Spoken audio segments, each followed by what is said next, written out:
आप गुड़गांव जाइए, आप बंबई जाइए, वहां एक बड़ी इमारत है, 50 मंजिली, 70 मंजिली, आप उसके नीचे खड़े हो, आपको दिख नहीं रहा वो इमारत आप पे चढ़ी आ रही है। भीतर ये सतर्कता रहे, जैसे ही दिखे कुछ चढ़ा आ रहा है तुरंत क्या बोलना है कौन?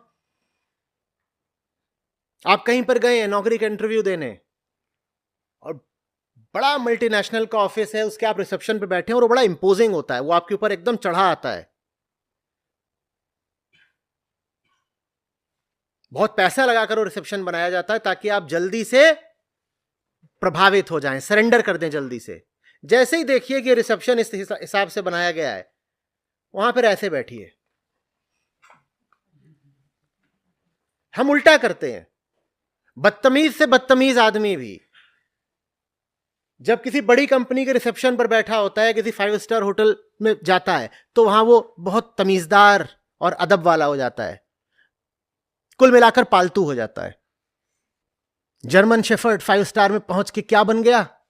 देसी पिल्ला। बाहर घूमते थे ऐसे, और जैसे ही देखा कि ये 500 करोड़ की इमारत, वहां बिल्कुल yes yes yes yes yes, what do I have to give, where do I sit. और वहीं बाहर निकल करके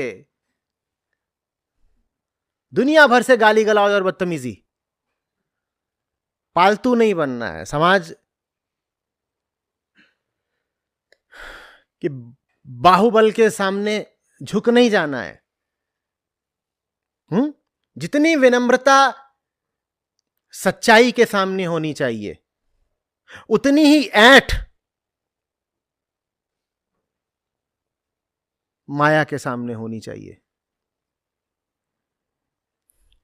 सच के सामने सर उठे नहीं और माया के सामने सर झुके नहीं।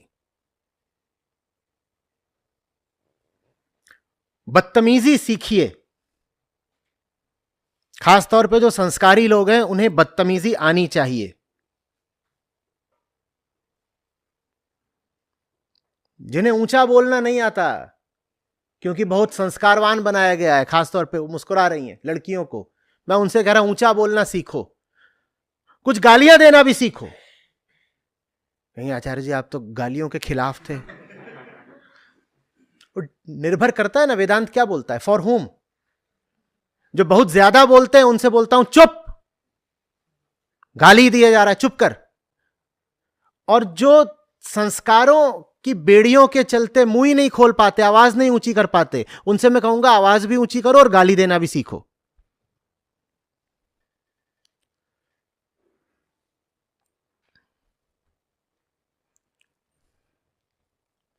आ रही बात समझ में?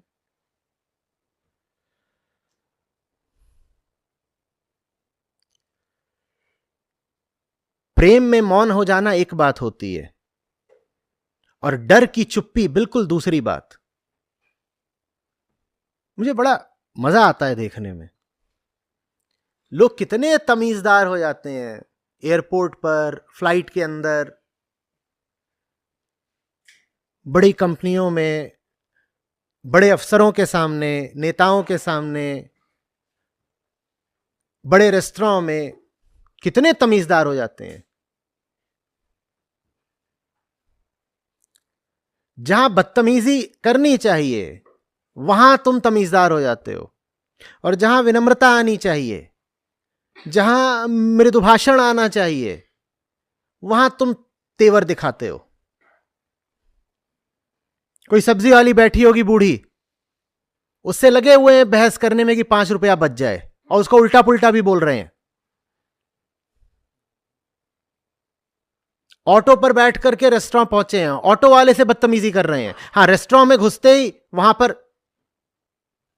गेट पे ही खड़े हुए हैं दो भारी भरकम गार्ड बाउंसर, वहां बिल्कुल एकदम सीधे हो गए।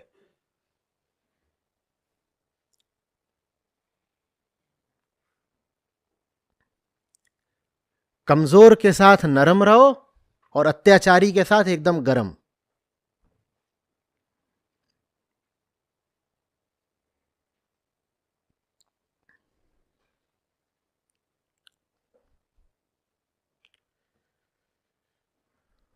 समाज उल्टे सिद्धांत पर चलता है। समाज और अध्यात्म की इसीलिए बनती नहीं आपस में। समाज कहता है ऊंचे लोगों से रिश्ता बना के रखो ना, नेटवर्किंग। अध्यात्म कहता है ऊंचा तो सिर्फ एक है, हमारी नेटवर्किंग तो उसी के साथ होगी। और बाकी जितने दुनिया में अपने आप को ऊंचा कहते हैं, मेरी जूती पे बोलना सीखो। एक है जो पूज्य है, एक है जिसको दिल दे दिया है, सिर्फ एक है जिसको सम्मान, बाकी सब बोले नहीं जा रहा। संस्कारी लोग हैं। कहे पर आचार्य जी हम तो श्लोक सुनने आए थे, ये आप किस किस्म की बातें कर रहे हैं, जूती पे वगैरह, संस्कृत कब शुरू होगी?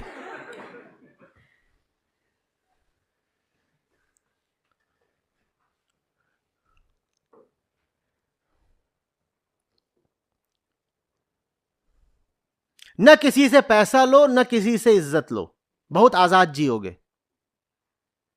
एकदम सरल सूत्र है ना।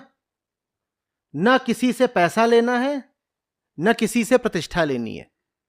पैसा होता है स्थूल शरीर के लिए, प्रतिष्ठा होती है सूक्ष्म शरीर के लिए। पैसा मिल जाता है तो इसको बहुत मजा आता है, शरीर को बढ़िया कपड़ा मिलेगा, खाने पीने को मिलेगा, ये सब पैसे से मजा अंदर वाले को भी आता है, पर पैसे से ज्यादा मजा बाहर वाले को आता है। और प्रतिष्ठा से मजा इस शरीर को नहीं आता, प्रतिष्ठा से मजा आता है जो भीतर का सूक्ष्म शरीर है, मन, उसको। और यही दो हैं।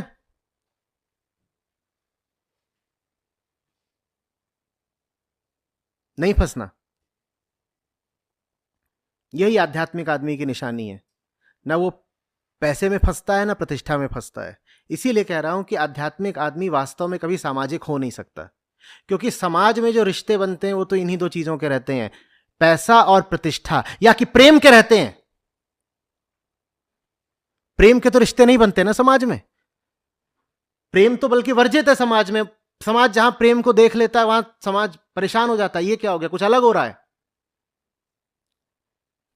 और मैं स्त्री पुरुष के ही प्रेम की बात नहीं कर रहा।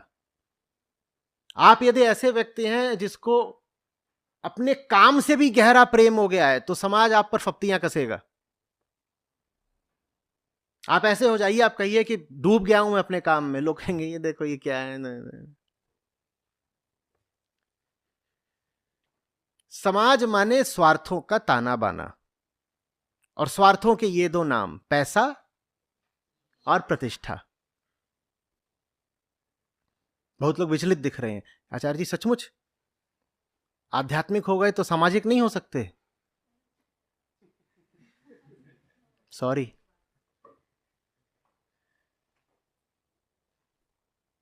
नहीं, पर हमने देखा है, मतलब इतने अच्छे अच्छे लोग सामाजिक भी होते हैं, उन्हें सब लोग मानते हैं, उनके सबसे अच्छे मधुर संबंध होते हैं, वो सबसे हंसकर मिलते हैं।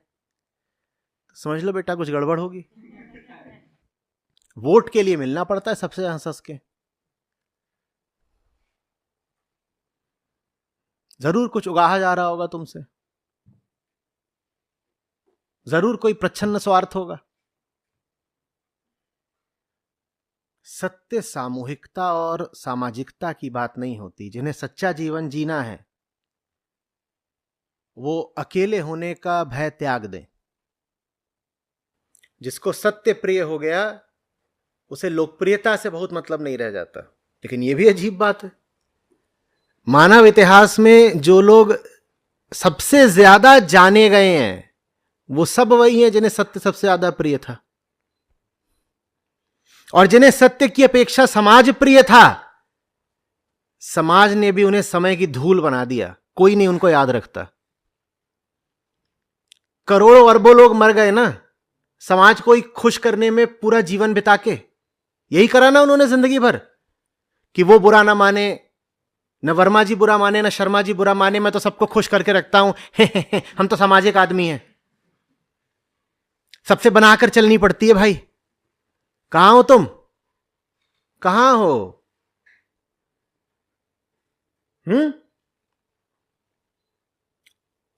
महात्मा बुद्ध ने एक बार कहा था ये वहां है और ये उतना ही है जितना गंगा की तट पर रेत के कण हैं।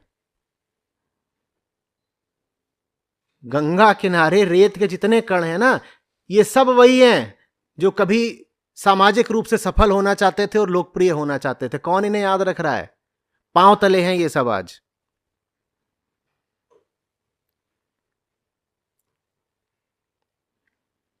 याद भी तुम किनको रख रहे हो? जिन्होंने समाज की नहीं परवाह करी, जिन्होंने सत्य की परवाह करी। उन्हें उस समय पर जो भी बर्ताव मिला हो समाज से, जब तक समय रहेगा, इतिहास रहेगा, वो याद रखे जाएंगे। बुद्ध सामाजिक थे या समाज छोड़कर हटे थे? बोलो। और जब समाज में वापस भी गए तो क्या समाज की शर्तों पर गए? समाज की किसी शर्त का पालन करते थे? और ऐसा नहीं है कि उस समय उनको तत्काल लोगों ने आदर और आसन ही दे दिया। उनके खिलाफ भी जो कुछ करा जा सकता था सब कुछ करा, आजमाया, मारने की कोशिश भी करी उनको।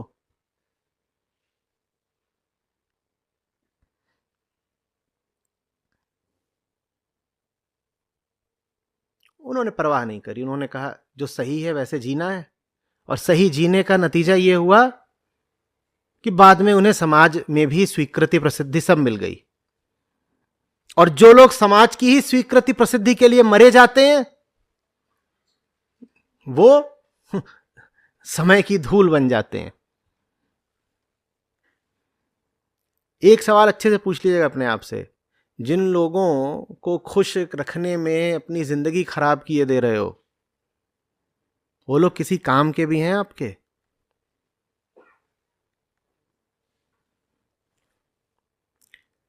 जिनके डर के साए में जिंदगी बिता रहे हो, वो उखाड़ क्या लेंगे आपका? ये पूछिएगा अपने आप से।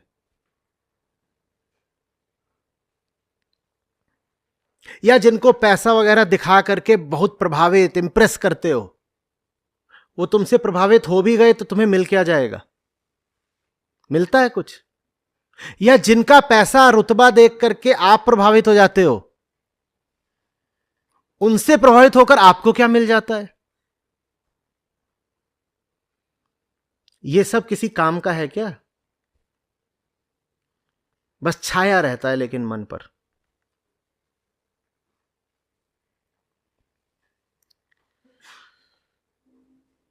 अध्यात्म सर्वप्रथम एक विद्रोह होता है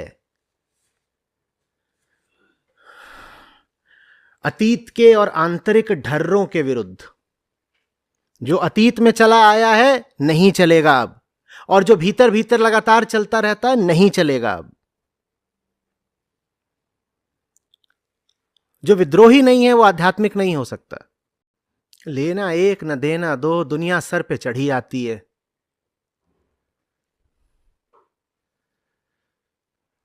और हम इस सर पे बिठाए भी रहते हैं। तुम हो कौन? यही सवाल होना चाहिए। हो कौन? क्यों सुने तुम्हारी? हां सुनेंगे, ऐसा नहीं कि हमारे पास कान नहीं होंगे। हमारे पास कान उनके लिए होंगे जिनके पास प्रेम है।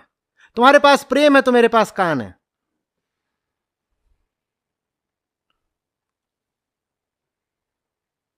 और अगर तुम्हारे पास प्रेम है तो फिर मेरे पास जबान भी है। बात भी उन्हीं से करूंगा, जवाब भी उन्हीं को दूंगा जिनके पास प्रेम है। सुनेंगे भी उनकी जो प्रेम करते हैं, बोलेंगे भी बस उन्हीं से जो प्रेम करते हैं।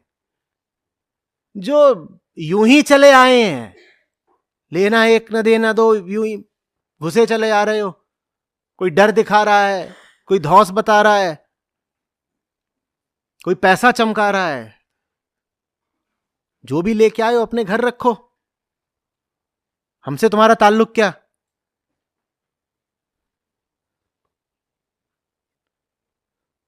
आज तक तुम्हारी मान भी ली तो तुमने हमें दे क्या दिया है?